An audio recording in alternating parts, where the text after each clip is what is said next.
Good morning. It's Monday, the 7th of December, and it's time for Mythbusters, episode 18. Many things are said about Scotland, independence, the Union, the EU, etc. In these videos, I bust the myths that many people believe. Now, many people are under the mistaken impression that voting by post is not safe, and that votes can somehow get lost or substituted and elections can get rigged.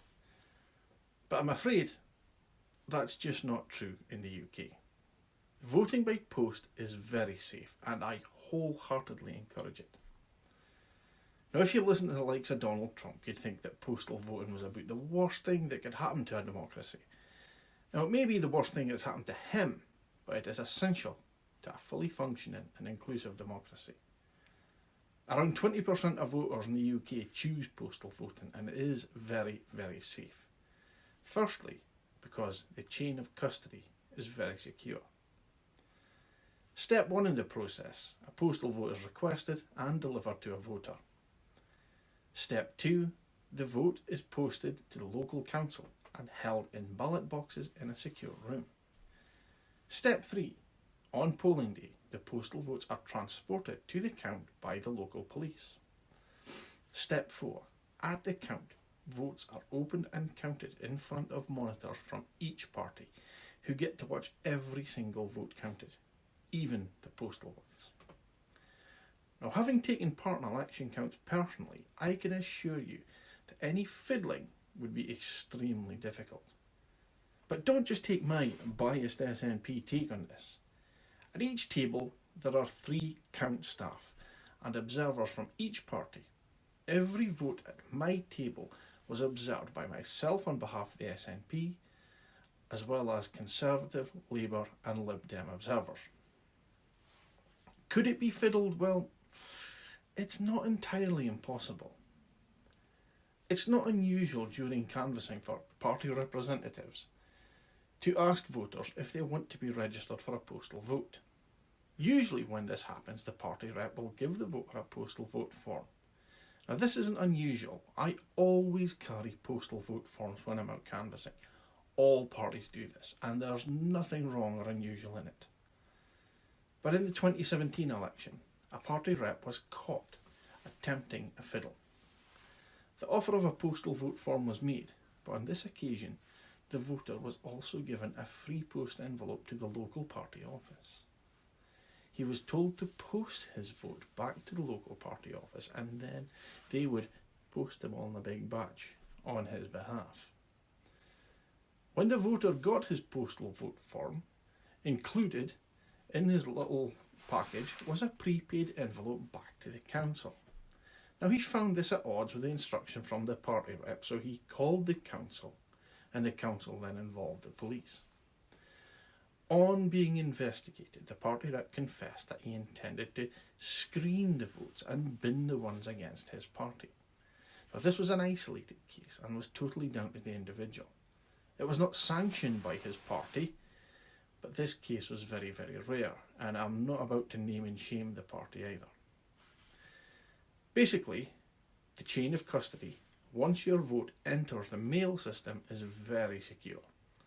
So if we keep our personal chain of custody secure, then your vote should be too. Now, one question that comes up a lot is, don't Tory-connected donors have contracts connected to elections? Well, yes they do, but it's not a problem. Former Tory MP, now Lord Peter Lilly, is connected to a company called iDocs. But unlike most contracts connected to the Conservative Party, there's nothing sinister going on here. iDocs supply printing, stationery, rubber bands, string, tape and very, very innocuous stuff to elections all over the UK. iDocs do not count votes, they do not handle ballots, even postal ballots. They're basically a stationer.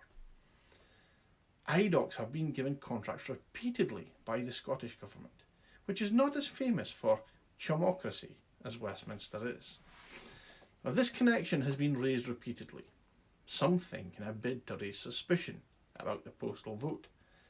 Some have even speculated that this is actually promoted by the Tories themselves, because they are in fact very successful in promoting the use of the postal vote among their own followers, but may be looking to put off their opposition. So should you register for a postal vote? Well, if there's any chance at all of you not being at home on the day of the election, then yes, you absolutely should. During the general election in 2019, I was contacted by at least 4 friends who had issues with their votes on the day. 3 of them were working away from home on the day and found themselves unable to cast their votes at all. Sadly, all 3 of those would have been SNP votes. I was able to salvage the final one, but it was a different issue. So if you ever work away from home, register for one. Whether you're offshore or a long distance lorry driver, get it done now. Even if you don't expect to be away on polling day.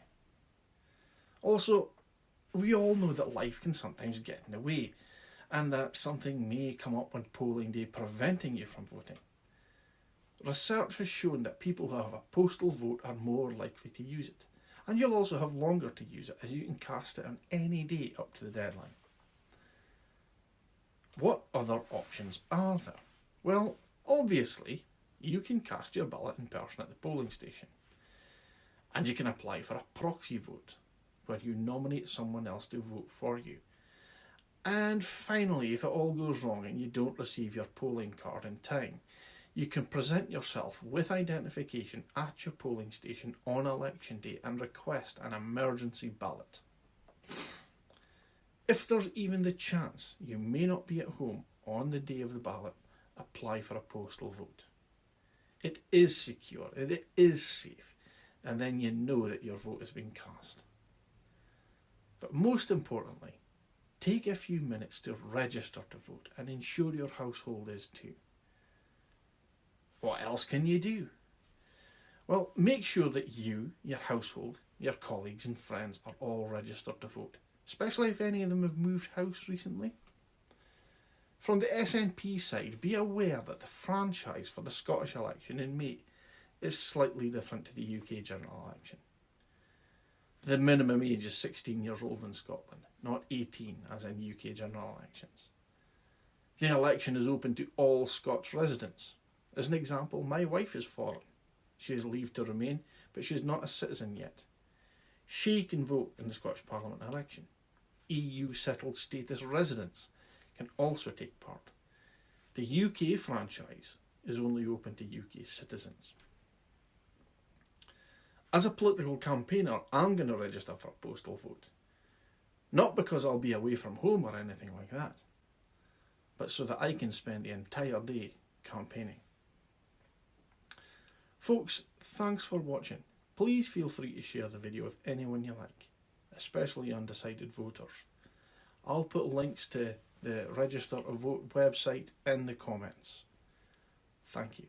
DaviePHD.